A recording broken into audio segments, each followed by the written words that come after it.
আসসালামু আলাইকুম। চলেন আজকে আপনাদেরকে মোবাইল বিষয়ে কিছু তথ্য দিব। আমি যতগুলো মোবাইল রিপেয়ার করছি তার মধ্যে বেশিরভাগ হচ্ছে আপনার পাওয়ার আইসির সমস্যা। পাওয়ার আইসির সমস্যার কারণে ফোন অন হচ্ছে না। আর এই পাওয়ার আইসির বুট সিকোয়েন্সি আপনাদেরকে একটু শেয়ার করি, অল্প কিছু শেয়ার করবেন ইনশাল্লাহ। চলেন আমরা স্কিমেটিকে চলে যাই।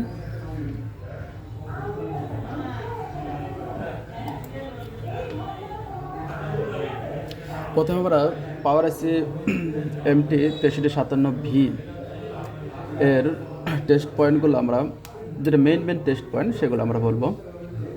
প্রথমে সার্চ করব VREF।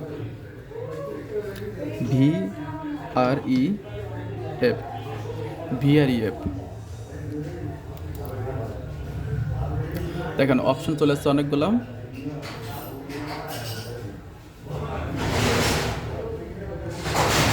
আর দেখেন দেখা যাচ্ছে, দেখেন অপশন চলে আসছে অনেকগুলো। আমরা VREF প্রথমটা নিয়েছি, প্রথমটা কোনো কম্পোনেন্ট নাই, কোনো কম্পোনেন্ট না থাকার কারণে চেক করতে পারতেছি না। তাহলে আমরা দ্বিতীয়টায় যাই। দ্বিতীয়টায় যে কম্পোনেন্ট আছে, রেজিস্টারও আছে, ক্যাপাসিটারও আছে। আমরা যে কোনো একটা ক্যাপাসিটার সিলেক্ট করে নেব। সিলেক্ট করার পরে আমরা লেআউটে চলে যাব। লেআউটে যা পেস্ট করে দেব।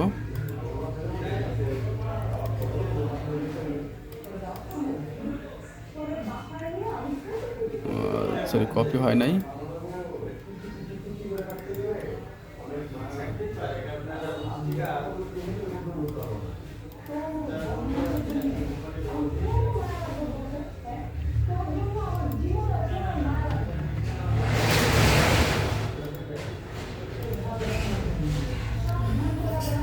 এই যে আমাদের ক্যাপাসিটার কম্পোনেন্ট চলে আসছে। এটা কোথায় আছে আমরা দেখেছিলাম। এই ছিল ব্যাটারি কানেক্টর। ব্যাটারি কানেক্টর উপরে দুইটা ক্যাপাসিটার পরের ক্যাপাসিটার যেটা খাড়া সেটা। চলো আমরা কম্পোনেন্ট নেমে চলে যাব। ব্যাটারি কানেক্টর কোথায়? এই যে ব্যাটারি কানেক্টর পরে। ওয়ালাইকুম আসসালাম। এই যে আমাদের ব্যাটারি কানেক্টরের উপরে দুইটা যে খাড়া ক্যাপাসিটার, তারপরে ক্যাপাসিটার। এটা হচ্ছে VREF। এখানে ভোল্ট থাকবে 1.2 ভোল্ট। চলেন এটা আমরা পেয়ে গেলাম। তারপর আবার স্কিমটিকে চলে যাই। এখানে সার্চ করব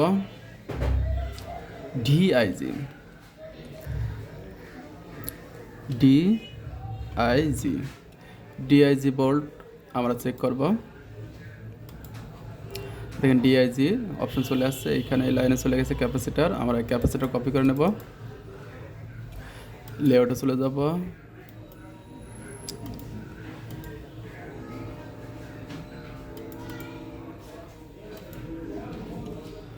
কপি হচ্ছে না কেন?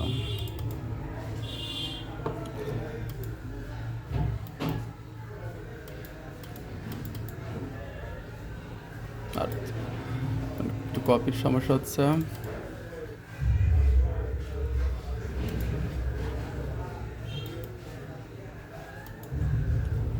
এবার কপি চলে আসছে। এবার আমরা সার্চ করে দেখি।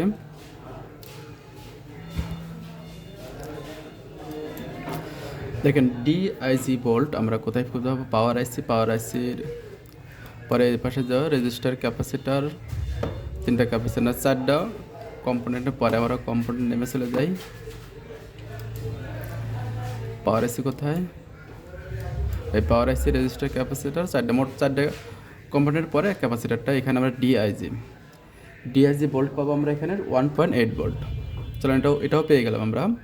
তারপরে এখানে সার্চ করব VRTC।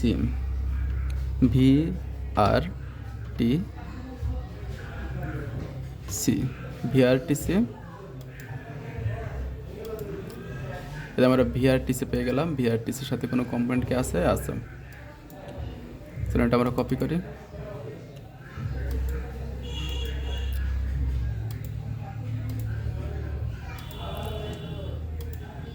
VRTC আর পেয়ে গেছি। পাওয়ার আইসির উপরে বড় ক্যাপাসিটার, পাওয়ার আইসির এই কর্নারে বড় ক্যাপাসিটার, রেজিস্টার নিচে। এই যে পাওয়ার আইসি বড় ক্যাপাসিটর রেজিস্টার নিচ্ছে। এখানে আমরা ভিআরটিসি এখানে পাবো হচ্ছিল 2.8 ভোল্ট, এখানে পাবো 2.8 ভোল্ট। চলেন এটাও পেয়ে গেলাম। তারপরে আমরা সার্চ করব ভিএক্সও,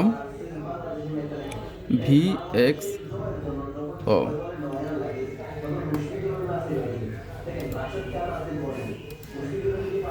এই যে ভিএক্স আমরা চলে আসে। আপনারা জিনিস খেয়াল করছেন যে একটা এখানে 2.2 ভোল্ট লেখাই আছে। ভিএক্সের সাথে কিন্তু কোনো কম্পোনেন্ট নাই।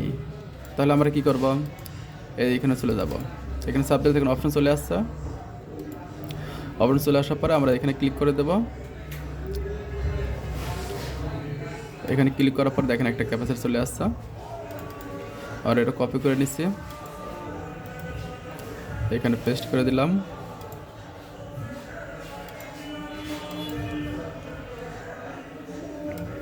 পাওয়ার আইসির উপরে এই যে নীল কালার দেখতেছেন, এগুলো তার মানে কম্পোনেন্ট নাই, এখানে মিসিং আছে এই কর্নারে, এই পাশেরটাই।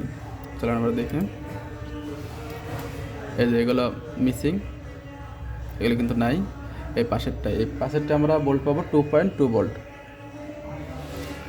2.2 ভোল্ট পাবো। এই ভোল্টগুলো পেলে আমরা মনে করবো যে আইসিটা ঠিক আছে। তারপরে আরেকটা বিশেষ আরেকটা ভোল্ট আছে, চলুন ওটা আমরা সার্চ করি।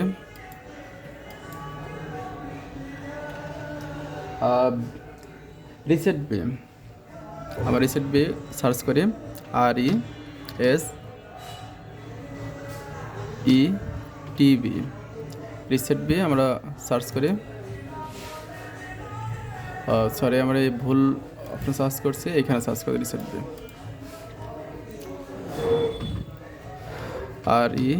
RESETB, রিসেট বি আমরা সার্চ করি। আর রিসেট বি অপশন চলে আসছে, দেখেন রিসেট বির সাথে কোনো কম্পোনেন্ট নাই, তাহলে আমরা এখানে সার্চ করব। সার্চ করার পরে